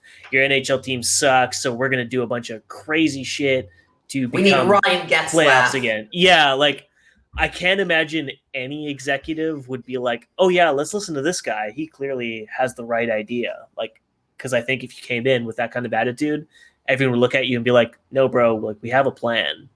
Yeah. Like chill. I mean, if you want to talk about planning, the one other thing that's worth noting about this whole situation as well is the fact that like Pierre Dorion was talking about the fact that, oh, like, he'll answer to me. I'm still in charge here kind of thing. But hey, his contract's up in 2022. And he so at the end of next season, it's up. And Eugene Melnyk was the one who hired Pierre McGuire. Are we looking at a situation? We're looking at a situation where McGuire is GM Pierre McGuire next year. Yeah, like is he the heir apparent? Because Dorion doesn't have a contract right now. He doesn't have an extension on the table or of any sort. Like, that's a good question, but honestly, the biggest takeaway from this thing is like even if Dorion's out and McGuire's in, the best thing that comes of this, of course, is that Pierre McGuire is off of TV broadcasts. So yes, if he's in a head office ruining a team, a franchise as a director of player development or as a GM, it doesn't matter because he's not ruining play-by-plays with interjections on every great moment because he just wants to hear himself talk and ruin everything. I have not forgotten about that Jordan Eberle call. I don't think any Canadian has. No. We will not forget. The North remembers. Somebody made a version of that call where they took Pierre McGuire out. Like, it's probably amazing. And it's fantastic. But specifically, I will say, I think the part about it wasn't even the fact that McGuire was out. It's the fact that whoever did it made it so seamless. Like it sounded totally natural. Yeah, it was so funny. I was like, wow, that sounds perfect. The original call is just the guy going, "Can you believe it?" And instead of letting the crowd just like take away the audience, it's Pierre McGuire interjecting, like almost to spite him and be like, "I can!" And it's like, and then goes on some weird, very anti-Russian thing. Yeah, it was awful. It was just so cringe, and there are many cringy moments in Pierre McGuire's broadcasting career. Enough to fill a book, but right now we don't have to worry about that anymore because as far as the foreseeable future is concerned, he is not going to be on TV. So that's what a shame. Producer, cue up good riddance. The other major news of the day, this one actually dropped this morning, which kind of pissed me off because like I had a really busy day at work, and this is like first thing in the morning, Ryan Suter and Zach Parise both getting bought out by the Minnesota Wild. I mean, like, could you at least wait until like the afternoon when like I'm on my way home or when people aren't at work so they can like talk about it and have friendly discourse about it? Like it's a little selfish of them, frankly. Yeah. And this was obviously a big story because Ryan Suter and Zach Parise were obviously signed back in 2012 to matching massive, colossal contracts contracts so large that they kickstarted a lockout because of those damn greedy players and their damn filthy contract demands. And here they are, was it 7 or 9 years later, 9 years into their 13-year contracts, that they're getting bought out together, which is very sweet, very cute. It's very, very beautiful in that way. So Minnesota gets $10 million in cap relief in the first year of this buyout. But the second, third, and fourth years, then things get a little dicey. So the third year, or the second year, I think they get $2 million in cap relief. But in year 3, Zach Parise and Ryan Suter will account for 15% of the team's cap in buyout. And then in year 4, they'll accumulate 18% of the cap in just dead space, which and to remember, most people, the cap is supposed to stay flat for the next 5 years, according to the NHL. So they're not getting any relief in that regard, right? Because before this season, they had estimated that the cap for the NHL is probably going to be stuck at $81.5 million for the next 5 seasons. Barring, some kind of monumental return to business by the NHL and all that stuff. But tentatively, we're not expecting the $81.5 million to go up until at least 2023 or 2024. So the Minnesota Wild have to basically have their contention window right now, this upcoming season, and possibly the year after that, but then navigate a year in which players like Matt Dumba and quite a few of their ELC players like Matt Boldy will be coming off of their first deals and need renegotiated contracts, which is going to be very pricey. It'll also be very impossible to do when 20% of your cap space is allocated to 2 players who are not playing for you anymore. And there's a lot of benefits to this deal, which we can get into. They free up 2 expansion draft spaces, so they can protect Matt Dumba, they can protect Jordan Greenway. They don't have to worry about losing like a key player. They also don't have to worry about the risk of trading either guy and having them retire, because they were one of the few teams that faced the risk of a massive recapture penalty. Mm-hmm. They can re-sign Kirill Kaprizov to this season to like a pretty decent deal if they really wanted to, probably like some kind of bridge or whatever. Mm-hmm. But that year 3 and year 4, depending on how the next 2 seasons go for the Wild, could be incredibly ugly. Because if they screw up the next 2 years and they don't compete at playoffs, they regress or, are a bottom feeder, now suddenly you're looking at, instead of, 2 years of contention and 3 years of, very careful cap maneuvering, you're looking at probably 5 years straight of just a rebuild, basically. That's a big risk for a team like Minnesota, who up until this season were known as the boring team of the league. They finally became not boring. And don't get me wrong, Bill Guerin doing this move is very not boring and very exciting. It's fun. It's very fun. I like the Wild now. It is a very it's a very high risk, high reward maneuver that could either pay off pretty well in the short term and pretty in the long term, or it can just be a complete disaster. So your thoughts on either the deal or the players, or just, this entire deal, your reaction to it? Well, you mentioned that the Wild are finally not boring for a bit. Like, the whole crazy thing about this is that when those contracts were signed, that was supposed to be the start of the Wild no longer being boring. That was supposed to be their big push, because remember, this is 2012. This is right in the thick of Chicago having been like being a Titan for a while, like the Kings and all of the Blues, like the Western Conference being full of like teams that the Wild just never could get past in the postseason. Like every year they'd come up on a Chicago or a Nashville or a St. Louis or something. Yeah. Somebody was always just like, they were always good enough to get in and just never good enough to win, to get past like round 1 or 2. Yeah. And Parise and Suter were like the big free agents that year in 2012, and they were supposed to be the complete change. This was going to be the time where the Wild took over as like as the stars of the show. And then the lockout happens. They've signed these massive contracts. So it was like 13 years? I think it was 13 years or 12 or something. Yeah, matching 13. Do you remember what I wanted to ask you, do you remember where you were when they signed those? Like, do you remember anything about that time, that place and time? Because again, this was relatively before we knew that the lockout was going to happen. Like, we had an idea, but it wasn't like this. It wasn't like this impending doom yet. We hadn't gotten there yet. So I wanted to even see if you remember really anything about that period in time, because I don't, other than this. I just remember that Detroit wanted them badly. And when they went to Minnesota, even though they were Minnesota boys, it was stunning to see them get them both and for that huge amount of money.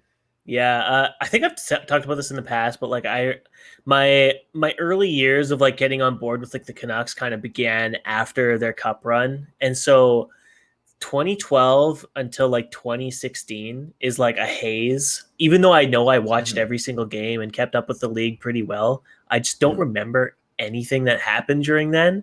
I do vaguely remember sitting in a bar though, and some guy walked in wearing like a Parise Parise Devils jersey.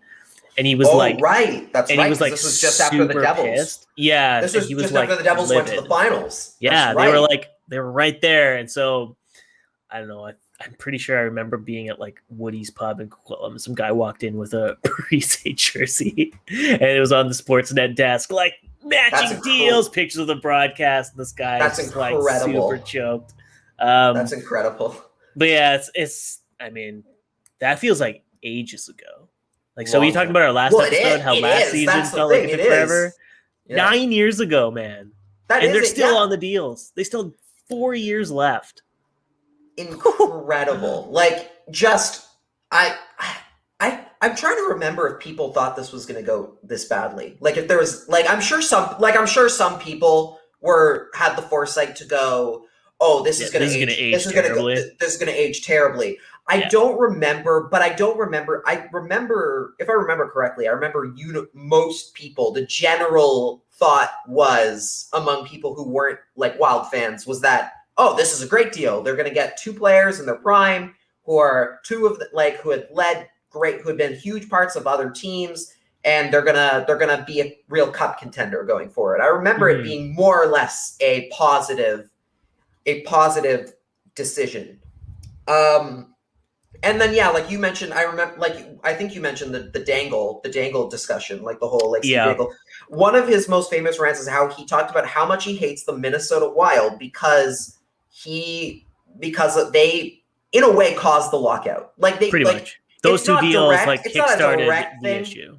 But it was very much it's a clear representation of what the lockout was. It was an ownership group giving an insane amount of money in term to two players who probably weren't worth it even at the time.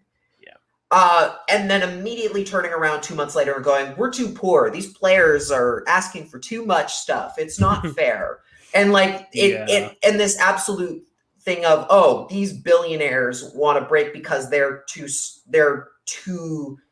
trigger happy and too willing to open their own prisons. They need to be saved from themselves. So they're going to take the players' money instead. And by proxy, fans don't get to see games because of that. This whole argument, fans don't get to see games. People lose jobs. Like people in broadcasting and media lose jobs, like everything. It just snowballs. Yeah. Like bars lose money because because they're not getting the revenue that they normally would from having games to show on their TVs and spend those on like massive sports packages in their places of business. Merchandise isn't selling. Like the snowball effect of what happened when that lockout hit is clear and obvious. And a lot of it very much centers around those two big contracts and them being synonymous with why this was such a terrible thing, why it was so bad. So for the Wild to come around now and say that they are like pulling the plug, obviously different regime now. Yeah, like different managers. Same ownership group, but different GM and everything. it's still a little bit of vindication. Like there's still a little bit of a like serves you right. Like this is what you get. You won one or two playoff series over the course of the deals. You had a massive impact on causing a lockout, and then were rewarded by spending this amount of money on two players, and you were rewarded with maybe one playoff win ever. Yeah. One playoff series playoff win, revenue for like 14 games. Good job. Or no, not even. Maybe congratulations. 7. You did everything you asked for. Well done. Like, it seems deserving to an extent. But what is interesting about this whole situation is that the Wild are at a bit of a crossroads I don't think we've ever seen before, as far as when it in the salary cap era is concerned, where, because like you mentioned, they've now hit this position where they're going to get like hit with a massive cap recapture penalty later on, rather than just immediately having it sit at a flat number and go through the whole way through so you know what you're getting yourself into. Yeah. They're at this weird spot where they kind of need to blow it. They kind of need to blow up the Wild, but they're also not really in they're not really in blow it up mode either. Like they can't blow it up right away, but they need to have like their eye on it. Yeah, in a weird way. It's very strange. Yeah. Like we've never seen that. We've never seen that with the team. It's always been immediate. The impact has always been immediate. This is a weird. Yeah. You've got a year where you could maybe do something, but then after that you're in a lot of trouble. So yeah, and that's the thing is like most GM maneuvers like trades and all that. It's very short sighted because for a GM they might not be around next year. So all the moves are designed to win now. Like even though a lot of GMs say this is like a long term thing. All these decisions generally are, we're looking to, improve our team right away. So it's very rare to have a buyout like this happen where you're like, okay, what was the incentive to get this done right now? Because you're not blowing it up, but you're not in a spot where you're necessarily contending. So what is the next step for you here? Is it literally just long-term thinking only, which if it is, like, congrats to Bill Guerin. Like that's impressive because that never happens. As I say that though, I just read this at Joseph D. Zeta on Twitter. Darren Dreger on Insider Training says the Minnesota Wild will make a trade offer for Jack Eichel. No way. What? Well, maybe it's not. It's a bit of both. It's a bit of short term, bit of long term. But if they're going for Eichel, then did I not say that Kaprizov for Eichel was going to be a thing? Did you and I not have this? You literally just said joke. Like you said that this episode like 15, 20 minutes ago. Not even. Did I? I don't think so. That's like literally 15, 20 minutes ago. I don't remember that. Oh man. Or maybe you said it in the. It must have been like a preamble in our pre-recording. Because I'm like, I feel like you and I have made this joke before where we're like, this is just impending Kaprizov for Eichel, right? Yeah. And we were like kidding about it, but oh my god, somebody actually that's the wild. Irony would be though if it's Kaprizov gets traded to Buffalo for Eichel on like alongside like. Matt Boldy, Matt Dumba, like basically all the guys that they are going to have to worry about in 2 years. Instead, they make their building off point Jack Eichel, and Jack Eichel evades a rebuild by joining another rebuild.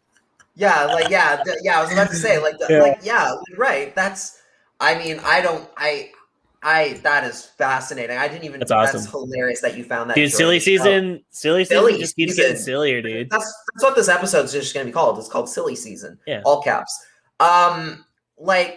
This is a weird. Yeah, like you mentioned, the Wild are not really in a spot right now. Like, there's no eminent success on the way. They're very much in a spot where more or less they're still kind of building towards something good, but now because they're buying out Parise and Suter, they're not really able to do that anymore, or at the very least, they've just very quickly shut their window unless magically some team comes along that really needs, again, like we already said, cap floor stuff. Like, I don't know, unless another Coyote situation comes up where somebody really just is tanking big time and they will willing to take on the dead cap.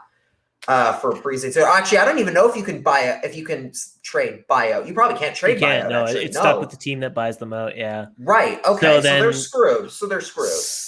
Does that mean like Matt Zuccarello is like next on the chopping block? Like, do they expose him in the Seattle expansion draft? Because he's their most expensive forward then at $6 million.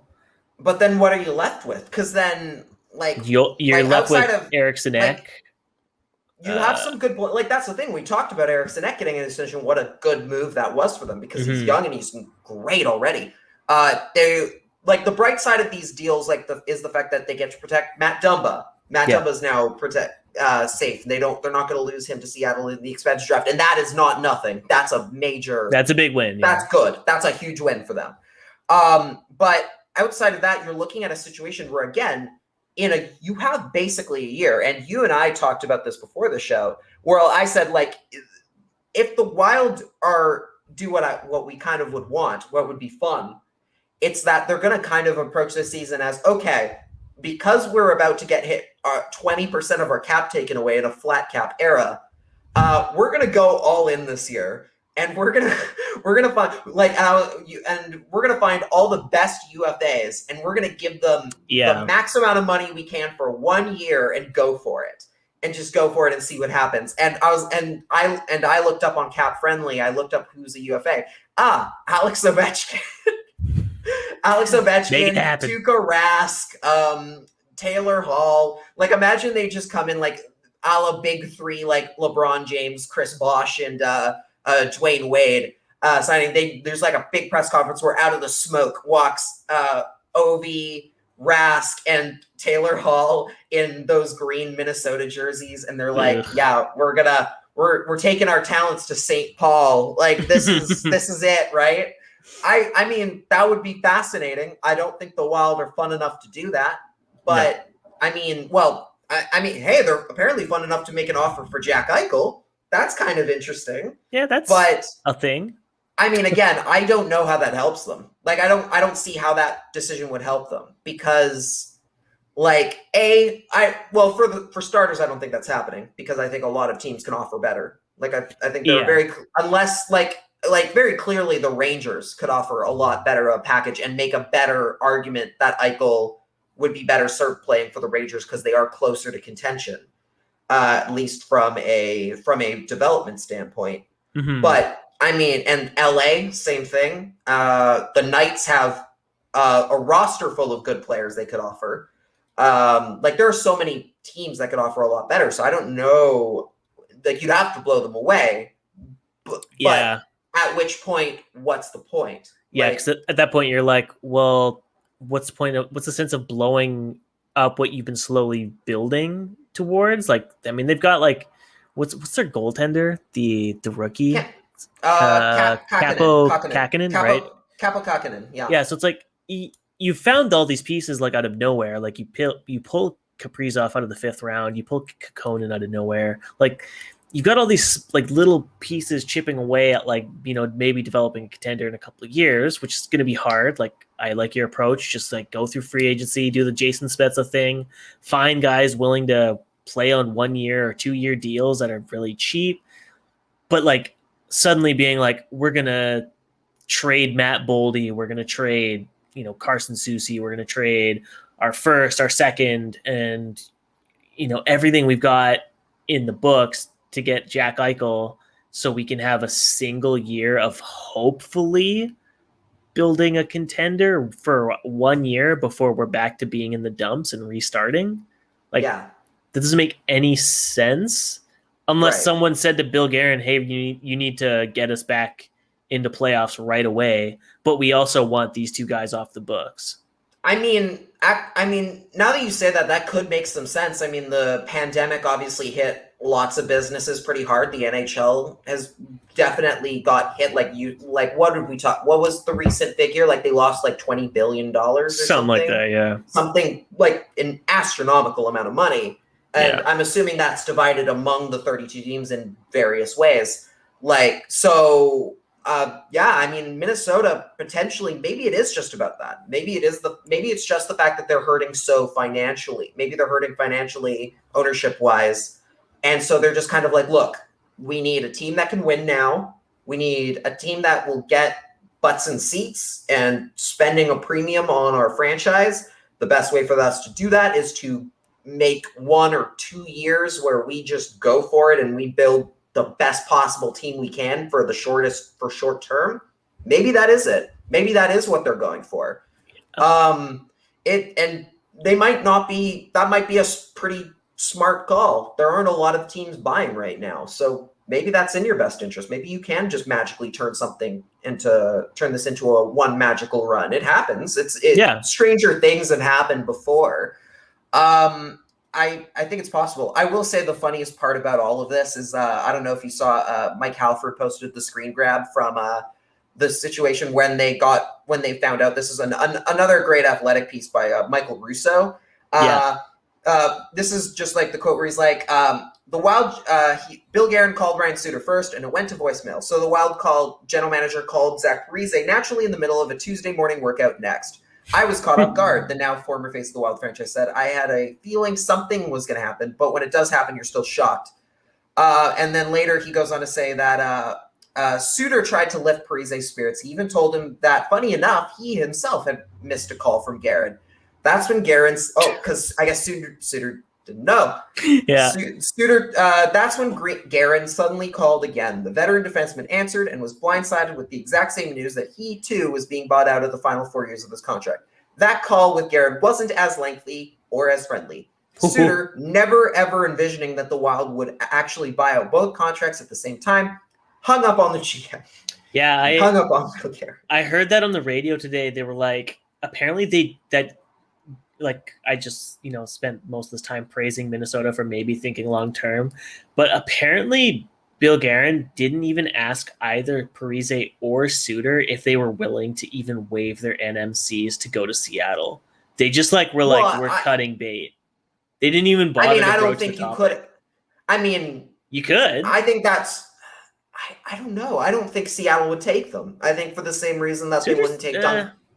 I don't, but it's not about that so much as the cap hit. I don't think they'd take him unless you're giving them something huge in return. I was going to say, what if you were if you're Bill Guerin, you're like, hey, Seattle, we'll give you Ryan Suter 50% retained if you don't take Matt Dumba or Jordan Greenway. And we'll give you, whatever picks you want.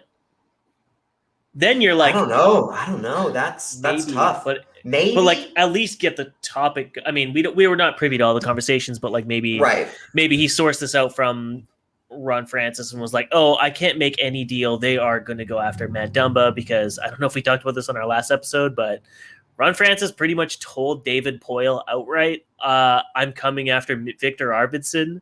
So David Poile reacted in a panic and traded Victor Arvidsson to LA for nothing. He got something, which was better than nothing. He got something on it instead of nothing. But in the sense, a second round pick, 2 lottery picks for a top line winger sucks if you're David Poile. But also it raised my eyebrows because I was like, you're really not going to protect Victor Arvidsson at the expansion draft? Are you insane? They probably have. Well, that's probably the thing. They probably have They might have other pieces warranting protection or that they have to protect and they can't get rid of. So they might have just had to go, well, we're going to lose him. We might as well get something for him rather than nothing. Sure.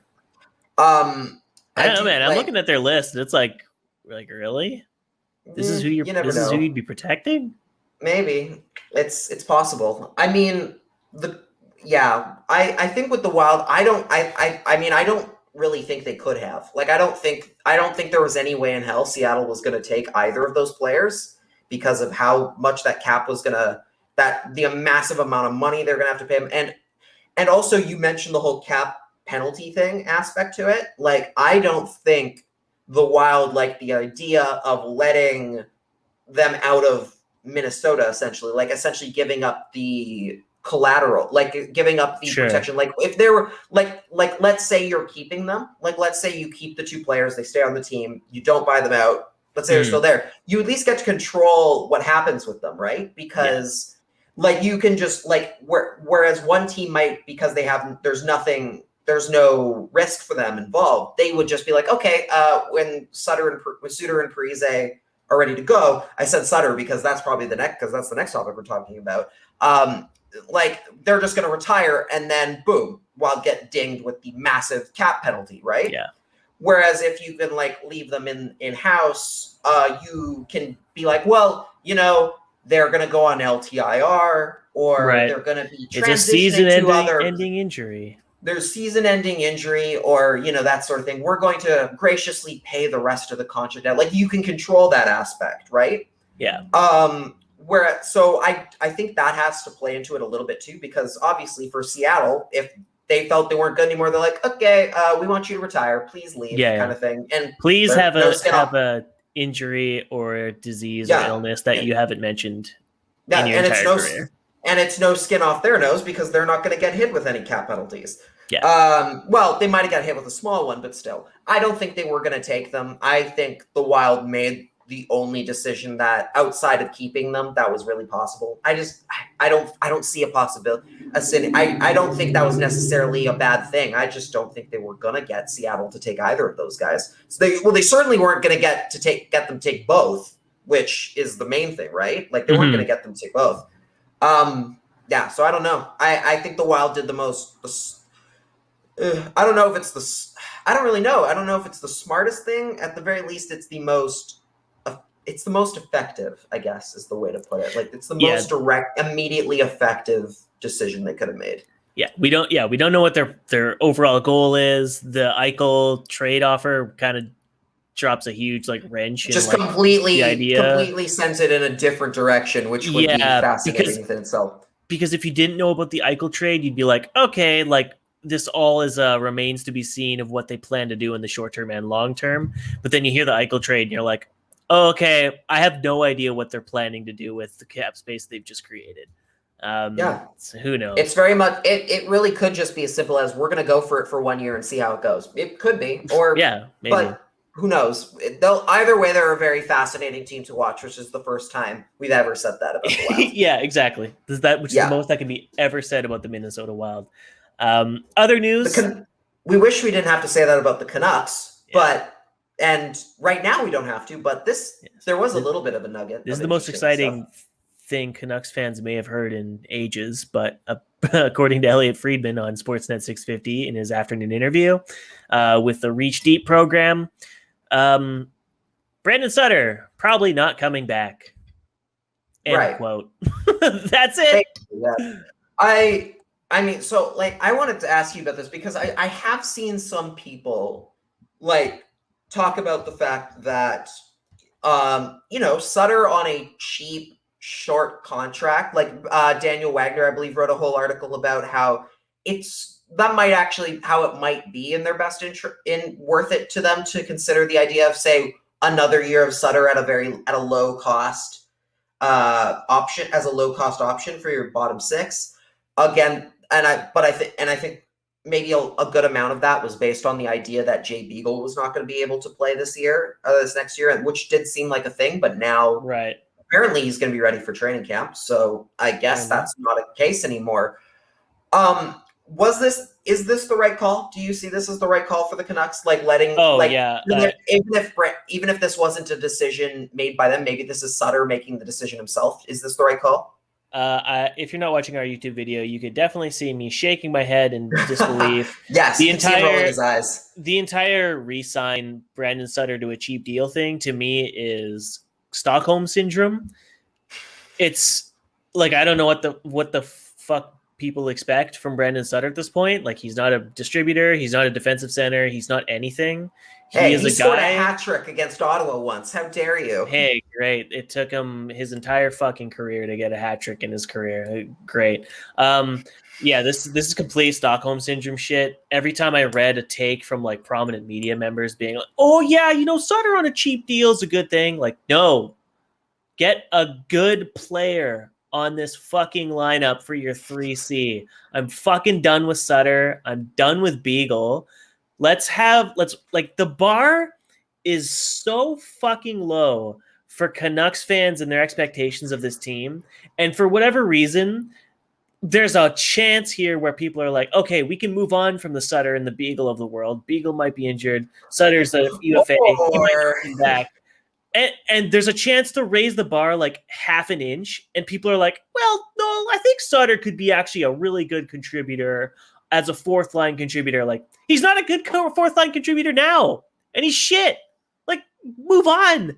Let's get better players on the team. I'm so sick of hearing this shit. He's garbage. Move on.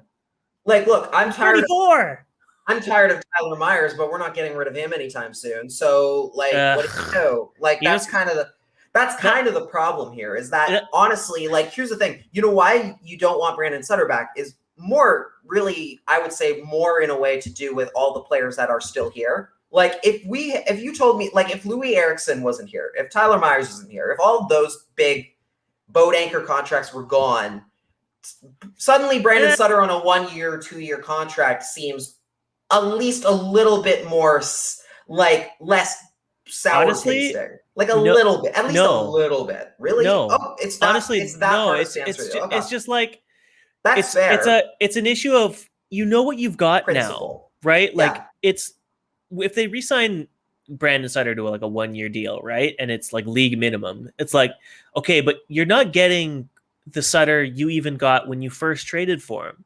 You're getting 33 or 32 or whatever, 31-year-old Brandon Sutter who was operating on one knee. Fact, it'd be like he's 24. Yeah, I know. They're going to be like, oh my God. He's Lachlan's age. He's 27. Yeah, he just turned 26. Like, yeah, that's how I feel about it. It's just like, it's the same thing when it's going to happen when Tyler Myers is expiring too. They're going to be like, oh, you know, he can chew minutes.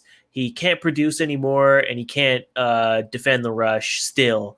But, you know, at $1 million a season, like, he's a great option. And it's like, no, like, don't you people want the team to be better than Brandon Sutter on your fourth and third line? Like, look at, like, are we not watching the same playoffs where Steven Stamkos can slide down and play third line minutes because he's got Barclay Goodrow and Blake Coleman playing 19 minutes a night, and that team still like $1 million. And that team needed a Game 7 to get out of the Eastern Conference Finals. So I'm so done with the Stockholm syndrome and the just being like, well, we know what we got. And I kind of get it from like hockey media and like from fan base perspective. Like, Brandon Sutter at $1 million for 1 year is obviously sounds a lot better than Jim Benning going to free agency and being like, oh, I'm going to sign Andrew Kopp to a 6-year, $32 million contract. I get that. Right. Like, the devil you know is worse than the devil you don't. I understand that, but my head is in the point or the perspective of, I'm just sick of watching the same lineup get trotted out year after year, and the only saving grace is the drafted prospects coming in and giving them a chance, because that's all it's been during the entire Benning tenure, is a prospect coming in and wowing the shit out of the fan base and giving the Canucks a fighting chance. Like that, I'm done with that. They did not make it to Game 7 against the Knights 2 years ago because of Brandon Sutter. They made it because of guys like Thatcher Demko and because of Pettersson and Besser and Hughes and Horvat. They made it for those guys. Yeah, like in a perfect world, next season when Vasily Podkolzin comes in, we're not like, the fan base isn't looking at Podkolzin as this guy is the saving grace for the Canucks bottom six. And maybe he gets in the top six because he wows, just like Hoglander wows. And it's like, if you just had a better bottom six center or bottom six makeup, you wouldn't have to worry about that kind of stuff, like a rookie kid coming in and playing above his contract. He could just play the game of hockey and the expectations would come later. Instead, it's like, oh man, if Podkolzin can't elevate 48-year-old Brandon Sutter on this fourth line against the top six of Washington, oh man, his development's screwed. It's like, no, just get better players. Raise the standard just a bit higher than what it is. Even like, you know what, hell, in a perfect world, the Canucks are a much better hockey team right now, where the situation is like, okay, we just need depth.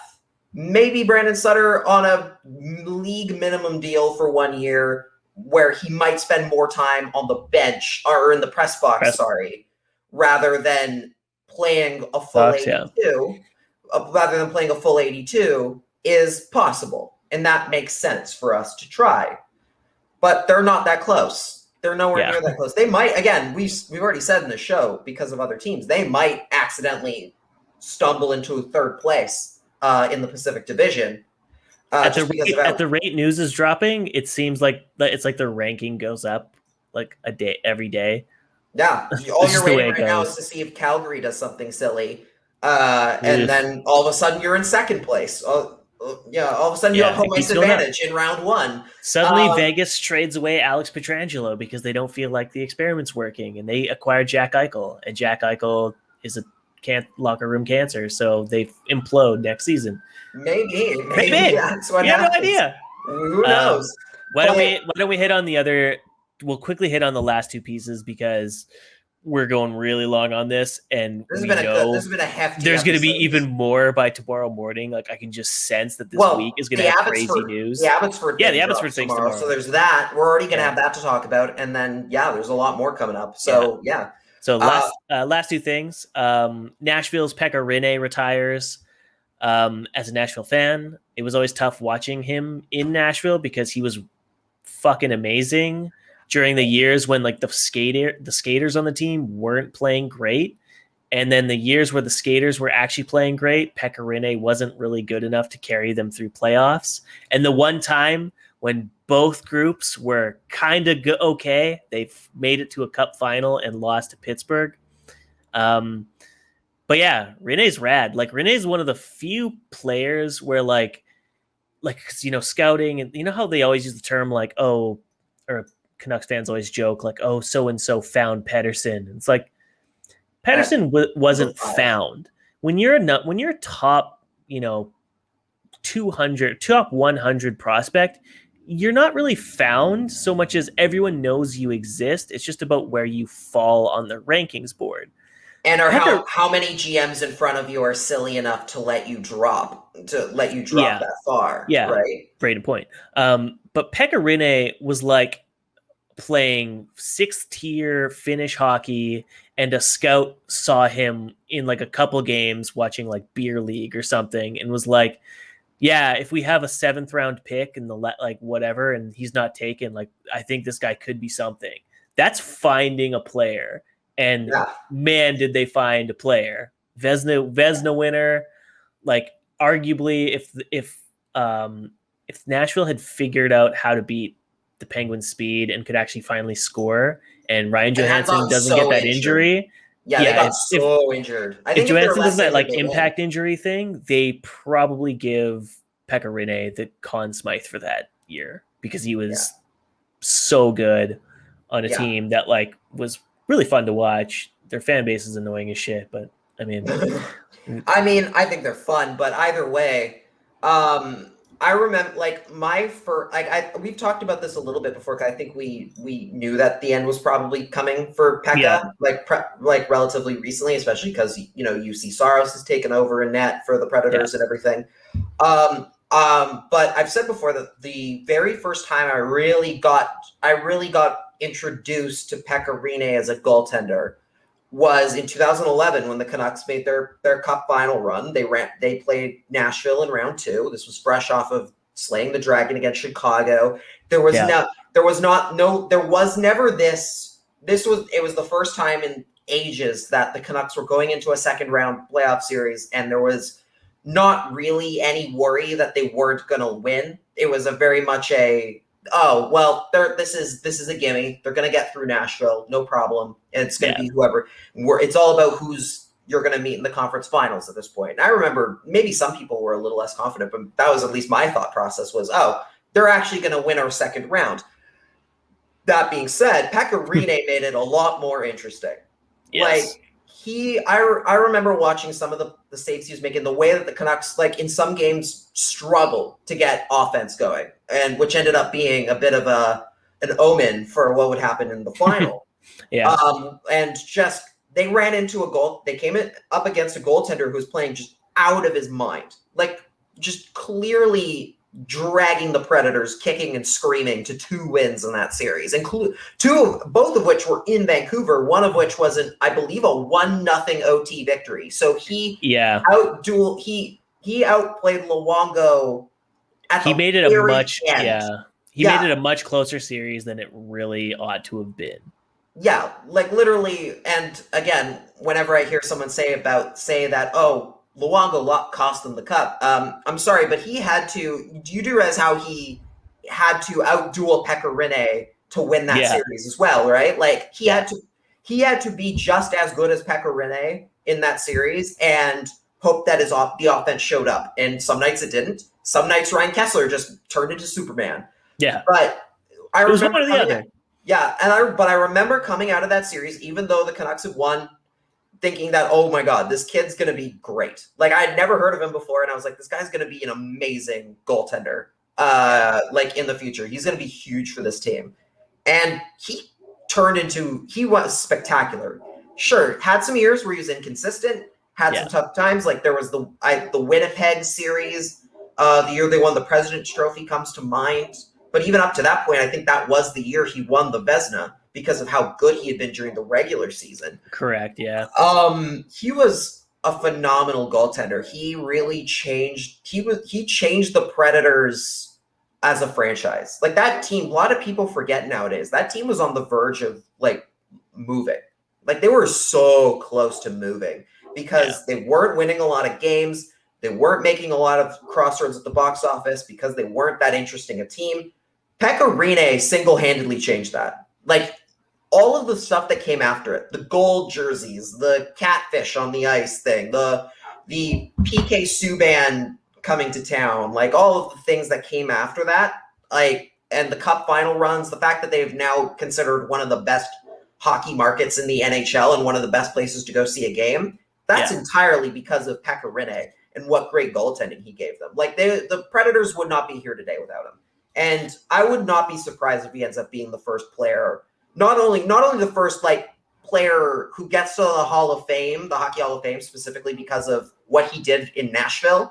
Because I do think that matters. Like, I think when you get to the Hall of Fame, like Hall of Fame criteria goes beyond just stats. I think it goes with your contributions to the sport and how it matters. I think he's going to get his jersey retired. At the very least, he's going to get his jersey retired by the Predators and be the first player that happens for. And incredible goaltender. They'll probably retire his jersey like the first. I mean, Nashville loves to retire shit and throw it in their banners, so I'd be shocked if they haven't already done it by throwing his jersey up there.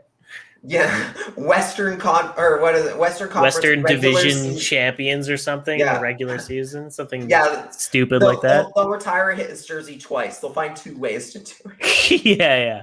They'll be like, here's his playoff. They'll be like, here's the Rinne regular season banner, and here's the playoff banner for Rinne. That would be very funny. Like, there's playoff Rinne and regular season Rinne, 2 banners at once. Yeah, 2 different. That would be very funny. Yeah, he had a great career, tremendous career. Yeah. Pour out a cold one for old Pekka Rinne. Then last one as we close out. Not really much to discuss about this, but if you get a chance after this podcast, look up what happened to the Stanley Cup while Tampa Bay's what boat actually parade. Happened? They have no idea. They just said it just showed up. They just showed up in a picture that it was like completely damaged, and they didn't like explicitly say like, oh, it was dropped or anything, but it was just like clear like someone had clearly just smashed the shit out of it. And someone had made a mistake. Yeah. Somebody basically instead of a bowl, it was turned into like a cube. It was very funny. So they got it took away from them. And it's going to Montreal. It's going back to Montreal for repairs. It's coming home. Funny. And like I did see some people like I saw very few people, for the record, very few people, because I think most people know better. But like some people were like, disrespect, how dare you, disrespectful. It's like, okay, clearly you don't know the full history of the cup. That thing has been abused for a long time. Read any story about the cup from like the 90s and the 80s, and you'll be like, why does anyone touch this filthy thing? Yeah, go back to like one of my favorite stories is from like the 1900s, where I think the original Ottawa Senators had the cup. and they'd won it like 4 times in a row at this point or whatever, like an insane amount of times. And one of them was like, hey, I wonder if we can kick this thing across the Rideau Canal. and so they just literally gave it a football, like, line up and kicked it field goal style, and it didn't make it. And they had to, like, and of course this is back when there wasn't exactly like electricity, like, freely running around. So somebody had to wait until the morning when it was bright out to go and get it off the ice, like, of the frozen canal. Cause it's just, literally a death trap. Yeah, because it's just like, yeah, it's like, and it's dark. Like, I love that. Like, literally, there are so many stories of stuff like that where it's like, it's just been like beaten up in so many different ways. And there's also like 5 of them. So it's like, who cares? There are replicas. There are a few replicas. It is a little different in the sense of, like, you know, like the World Series, they make a new trophy every year. I think in all other of the big 4, every year it's a new trophy. So like when you win, your version stays with the team or whatever that wins it. So like they make a new one every single year, whereas the cup is one of the few where it's like, this is the cup kind of thing, right? Correct. But there's still like a few extra versions of it for safety and for other reasons. So like, maybe settle down. This happens a lot. This happens much more than you think. They like their babies take a shit in the bowl. Like that was a thing that happened. That did happen as well. I'm pretty sure. Yeah, I believe that an Avalanche player when they won, like their kid, like You know, like the most disgusting stories happen behind the scenes, like, and we don't hear about it. The ones so, you like, don't hear honestly, about. Yeah, right. Yeah. Don't sweat it getting dented once. It's not the worst thing that's happened to this thing. In the videos of people's days with the couples, like their kids eating ice cream out of it, like that's a lighter side of things. Get over it. Yeah, check it out before you while you still can. Google the picture of it because it's very embarrassing. Otherwise, folks, thanks for hanging out with us for the past like hour and 40 minutes or whatever it is. Always appreciate your guys' listenership. If you get a chance, listen to us rate and review us on Spotify, Apple Podcasts, YouTube, Anchor, Google Podcasts, TuneIn, Amazon, Stitcher, Overcast, whatever fucking podcast service you use. We appreciate it as always. Don't forget, we also have a Patreon. That's Patreon patreon.com/CreaseCast. We have $1 and $5 tiers where you can subscribe to exclusive content, always being churned out by Lachlan himself, and our exclusive episodes when we get time to do it. Our last podcast episode was pretty much like a Patreon episode because we had so little hockey to talk about. And that's why you're getting this double omega dosage of hockey content today. I don't think it'll be like that again for a while. So no, it's going to be silly season for the next couple weeks at the very least. It's going to be absolute mania in the hockey world. I am Cody Sievertson. You can follow me at Cody Sievertson on Twitter and my website, commentsharvest.com. Lachlan Irvine, where can they find you? You can find me on Twitter, Instagram, Facebook, and also sometimes TikTok at Lach and the Crease. And you can also find my writing work at lachandthecrease.com. I post articles there from time to time. Check it out, why don't you? All right, fellas and ladies and all peoples of the earth, we love you so fucking much, and we'll see you on the next episode, bitch. Lots of swearing. Bye.